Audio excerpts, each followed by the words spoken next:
Ngithanda ukubingelela abantu abasha bonke nabazalwane egameni likaJesu Kristu Inkosi yethu. Amen. Haleluya. NguMamZulu bayangazi abazalwane, sithanda kakhulu ukuthi sihlanganyele namhlanje enkonzweni ye-youth egameni likaJesu. Amen. Ngithanda ukuthi sifunde bazalwane lapha ku 2 Kings chapter 2 verses 19 no 20 no 21 egameni likaJesu. Amen. Isihloko sakhona sithi ke the healing of the water. Amen. The people of the city said to Elisha, "Look, our Lord, this town is well situated, as you can see, but the water is bad and the land is unproductive." 20. "Bring me a new bowl," he said, "and put salt in it." So they brought it to him. Amen. Ngizocela sigcine lapho, ngicela sibonge. Baba othandekayo, baba wethu ongcwele, nantambama egameni kaJesu siza kuwe uNkulunkulu wethu nabantu abasha, izingane zethu uNkulunkulu wethu ongcwele ezizelwe kulesi sikhathi, eziyithemba lethu as families, eliyithemba lethu as iSouth Africa. Nawe Nkosi yami engcwele uthembe lona uNkulunkulu wethu namandla onke. Siza kuwena ke Nkosi, nanti izwi lakho sithi moya ingcwele siyakucela ukuthi ube nathi, usibusise, usinikeze neunderstanding yalo uNkulunkulu wethu ongcwele, ngoba yilona eli guidance, ilona likwazi ukudirecta Nkosi izimpilo zabantu abasha. Thatha udumo ke Nkosi namanje ntambama egameni kaJesu Kristu Inkosi yethu. Amen.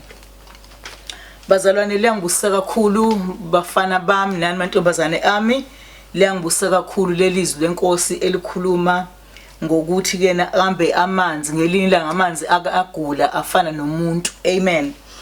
So ke masibuka manje sibuka ivangeli elisisindisile nathi, kade simhambima singabantu abacontrol bangani, senza lokho nalokho okuphambene, sibuye ebusuku emakhaya sishawa sithethiswa, kodwa induka izange yenze lutho. Amen.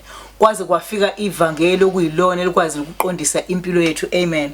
So lana masithola izwi lenkosi elithi kena the healing of the water, uyamanga ukuthi awukambe amanzi akagule yini makuthiwa i-healing of the water. Amen. So iBhayibheli lana lisichazela ngendaba kaElisha. Siyamazi uElisha what take over from uEliya. Ngesikhathi uEliya sekhuphukela ezulwini, kwasingena umprofeti uElisha ukuthi uyena osezokhonza isizwe sabantwana bakwaIsrael. Amen. Into engibusa kakhulu ukuthi uElisha ngesikhathi ke ekhona emkhonza uNkulunkulu, umpristi, umprofeti, ekwenza konke, lithi iBhayibheli washiya zonke izinto akayezenza ezazi profitable empilweni yakhe, waphilela uNkulunkulu. Amen. Around impilo kaElisha enza izimangaliso kwaIsraeli, ehamba amanzi, shaya amanzi enza lezi ziningi imangaliso akazenzile. Kodwa into efike ingibusisa kakhulu ukuthi uElisha wayengahambi yedwa.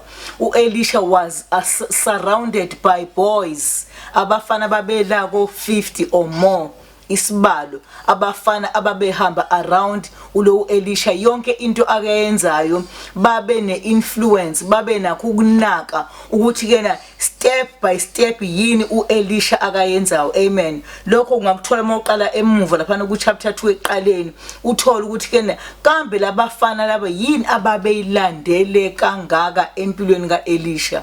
So uElisha ke lithi iBhayibheli esebuyile esethi take over, esewuyena osewumprofeti, osewuyena osewumpristi, esenza naye izimangaliso. Amen. Kwaba khona itest uNkulunkulu, ngoba yabona uNkulunkulu makuthiwa ukubizila kuba khona nje ama test afuna ukuprove ukuthi ngempela ubiziwe yini. Amen. So lama verse kade siwafunda lapha athi kena abantu bakulelo dolobha nakuleyo ndawo noma i-township lapho kwakuhleliwe khona kwakukuhle, idolobha liqini lilishe, kwakhiwe izitezi nabantu bakhona bephila impilo high standard. kodwa kule high standard of township noma idolobha babehleli kulo lithi iBhayibheli amanzi aye mabi, amanzi aye poison, amanzi kwakuthi makuniselwa ngawo izitshalo zivele zife, amanzi kwakuthi makuthiwa aphuzwa izinkomo zivele zife, makuthiwa aphuzwa inkomo mhlawumbe inkomo ikhule inkomo kuthiwa imithi inkomo inenkonyane eswini elingakazalwa livele life. Yonke nje into eyiveli bad isource yakhona amanzi aye ngcolile, amanzi akwazukala ngathi aye no poison. Amen. So lithi ke iBhayibheli lana kuleli verse ade silifunda, the people of the city said to Elisha, look our Lord, biza ngoLord, this town is worse. Shunje leli town noma leli dolobha lihleli endaweni embe, kusho kwangeswe nendaweni entaba kwakuyindawo eyayinhle, kodwa but you can see but the water is bad and the land is unproductive. Kwangakazi ukulinywa, kwangazi kwenziwa lutho. Amen.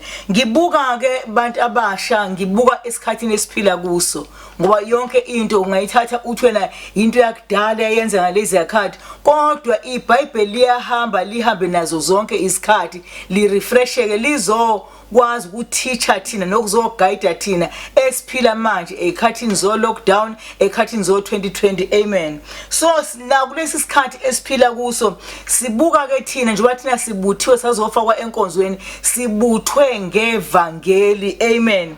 Ivangeli ke sithi ke lithi iBhayibheli ivangeli lingama good news, likwazi ukungena kumuntu egula, umuntu egula ephethwe izono, kodwa lingene kuye ebese uyaphila. Amen. So lelizwi lenkosi mangilibuka umoya engcwele evusa nje enhlizweni yami eguquguqula ethi hey, uyabona yini ukuthi lelizwi likhuluma kubantu abasha.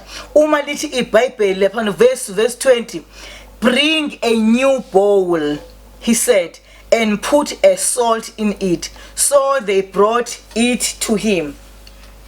Bathatha ke le bowl entshe, wathi ke na lethani ibowl ese young, ngathi nje wathi ke na bring a young boy, noma wathi bring young girls to me. Kule ma young girls or young boys mina ngizofaka usawoti. Siyawazi usawoti bazalwane, usawoti brings life. Ukudla akubi nawo itaste ungazange ufaka usawoti. Usawoti uklina izinto ezingasaklineki. Usawoti nje uyitherapy kuyo yonke, kusukela ekudleni kuyo yonke into. Amen. So amanzi ayezolashwa, healing of water yayizoqhamuka kusawoti. Amen. Kodwa into engimangazayo, uyabona ukuthi indaba yesiprophet, into engimangazayo lithi iBhayibheli akashawa ngokuthi yena lethani ngephakethe, kodwa he said to them, bring me a new bowl. Kungathi enhlizweni yami uthi kena bring me youth ize la ngizoyifaka usawoti ozophilisa izwe. Amen. A new bowl which is filled by the salt, iyona eyayizophilisa amanzi ayizophuzwa abantu ngaleso sikhathi. Amen. So kuvuka lokho ke enhlizweni yami bantu abasha, kuvuka umbuzo ukuthi kena where is our youth? Amen. Where is a new bowl? Who is a new bowl here? Amen. Sisingayithathe ngathi kena sesingabantu nje siba abantu abakhathazekile abanjani, kodwa makuthiwa a new bowl kukhulunywa ngethemba le family. Amen. Makuthiwa a new bowl kukhulunywa ngani? Ngethemba lebandla, ngethemba le South Africa as a whole. A new bowl is abantu abasha, njoba nilapha enkonzweni nisindisiwe, ni new bowl. uNkulunkulu ufuna kule new bowl afake usawoti ozophilisa abantu kulezi insuku. We need a new bowl. I remember there's a verse lapha ku Jeremiah chapter 18 elithi izwi lenkosi, there was a potter kwi-potter's house i-potter yayibuilda ama-bowls, amen. So nathi singabantu abasha sisakhiwo singamabumba singama-bowls abunjwa uNkulunkulu. We are being built each and every day. Njengoba sikhuluma nje ngezwi kuzokwakhiwa ama-bowls azohambisa usawoti ozophilisa abantu, amen. So lithi iBhayibheli lapha kuMatthew, uma usawoti edumele, uma nje usawoti udali, niyayibona into ntombazana ukuthi kuyenzeka ukuthi usawoti kuthiwa nje udali awunayo i-taste, amen. So kubuzwa ukuthi ke impela kuzokwenziwa njani, amen. But we refer to you, we sithemba kinina abantu, we trust in you ukuthi nina abantu abasha ningama new bowls azoletha ukuphila ebandleni, ningama new bowls azoletha ukuphila emakhaya, ngama new bowls azoletha ukuphila kuma institutions enikhona. Ukuba khona kwakho ungumuntu omusha ukhona, ufuneka kube nokuphila okukhona, abantu bangakhali wena ukhona, abantu bangabalisi ukhona. Kufuneka makukhona umuntu omusha athi bring life, bring a new life. Kuthi kena kukhalo kodwa wena ulethe injabulo ngoba wena uyini, ungusawoti. Lithi iBhayibheli uma usawoti udumele kufanele lo sawoti uvele ulahlwe ngaphandle ngoba awusizi lutho. Ukuba khona kosawoti ebandleni kuletha i-taste. Ukuba khona kosawoti kuleso sikole, kulewo msebenzi lewo okuwo kuletha i-taste, kungabikho induma. Abantu bangabulawa i-depression wena ukhona, abantu bangazibulali bafuna ukuzibulala kodwa wena ukhona njengosawoti, amen. So uNkulunkulu has brought usawoti kuma new bowls, amen. Siyayibona imvaba ezindala, but now as kulwesine we are talking to abantu abasha as ama new bowls. uNkulunkulu akawathembile ukuthi uma kukhona nina abantu abasha ithemba likhona kuleyo family. Wekwanje ifamily okuthiwa nje ayinazo izingane, ayikho ihope ukuthi mabefa labo bantu ngempela ubani yosala kuleyo family. Kodwa uma kukhona abantu abasha kwi-family, moreover ke labo bantu abasha bekhona besindisiwe, likhona ithemba ukuthi leyo family leyo ngeke ize ife, lelo bandla ngeke lize life, leyo institution ngeke ize ife ngoba kukhona abantu abasha. Elithi iBhayibheli wathi uElisha, bring a new bowl, amen. So umuntu omusha zenze wena zirenewe. Njengoba lithi iBhayibheli iPotter yathi mayiyakha ibowl ibuye ibhidlike kodwa yayibuye iyakhe ibe yintsha. So ukuze thina sithi sibe maintained, sibe rebuild, let's come closer to Elisha, amen. Asizeni enkosini, asizimatanise nokukhonza uNkulunkulu, amen, ukuze impilo yethu ibe being renewed every day, every time. Kube khona umhlabeleli omusha enhlizweni owuhlabelelayo ngoba uNkulunkulu uyayakha impilo yakho. Wena uyi-new bowl ebandleni, uyi-new bowl kwi-institution, uyi-new bowl eSouth Africa. uNkulunkulu uthembe wena nabantu bonke abasurrounded, ama-families akhona ngakini akuthembile wena ukuthi wena uyi-new bowl ezothi bring life. Lapho okufiwa khona abantu ngeke besafa uma kukhona wena, amen. So lithi iBhayibheli, they went out to the spring, bafike bathi through, bafike bafaka khona lo sawoti. Wathi ungafakwa usawoti base bephila abantu, aphila amanzi bawaphuza abantu kwaba ne new life, amen.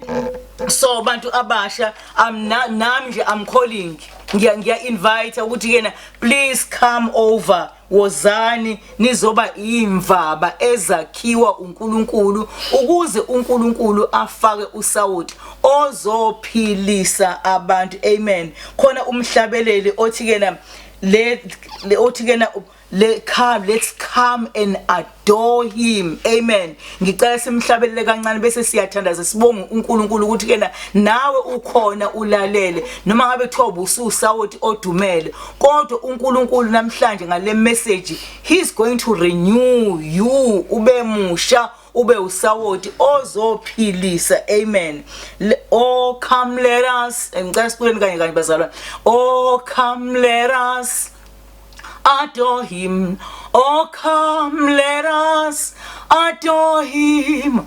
Oh come let us adore him. Christ the Lord.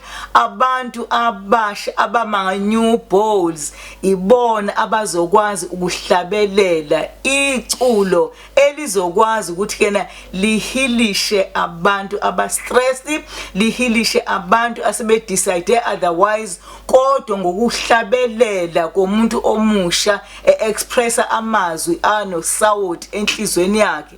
Abantu abasurrounde impilo yakho they are going to get life. Amen. Ngicela sibonge baba uthandekayo, baba wethu omuhle, wena Jesu uyathandeka ngoba izinto ozenzayo empilweni yethu Nkosi yami usenza ukuthi sikhohlwe ipast kodwa sikwazi ukuzelulela kokuphambili. uNkulunkulu wethu omuhle nampa abantu abasha siyabanikela kuwe Nkosi sithi declare le message ukuthi ayirenewe izingqondo zabo bakhiwe kabusha bacabange kabusha ubanikeze a new understanding yokuthi bazi ukuthi kena abasibona nje abantu abangelutho kodwa phambi kwakho Nkosi yami they are trusted bangabantu abakhiwe baba yinto entsha ukuze wena Jesu kubona ufake usawoti ozophilisa izwe lako wethu. Thatha udumo ke Nkosi yami engcwele uphinde Nkosi wenze ummangaliso kulabo abaresponde positive kulelizwi. uNkulunkulu wethu ongcwele ubabusise bonke egameni lika Jesu Christ Nkosi yethu. Amen.